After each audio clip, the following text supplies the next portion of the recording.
Imagine London, a bustling city, faced with an unexpected calamity. In 1852, the Thames River swelled beyond its banks, unleashing a great flood that would leave an indelible mark on the city's history. This disaster was not simply a result of heavy rainfall, but a culmination of seasonal weather patterns and the peculiar topography of the Thames Valley.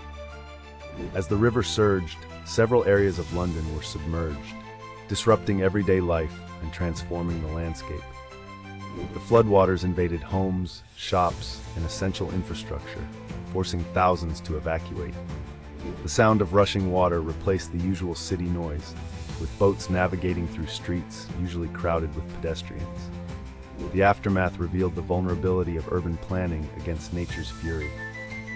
The flood prompted discussions about infrastructure improvements, leading to significant changes in the way London managed flood defenses.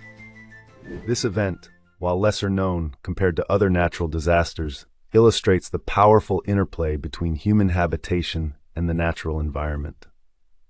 The 1852 Great Flood of the Thames serves as a reminder of the delicate balance we maintain with our surroundings and the need for resilience in the face of unexpected challenges.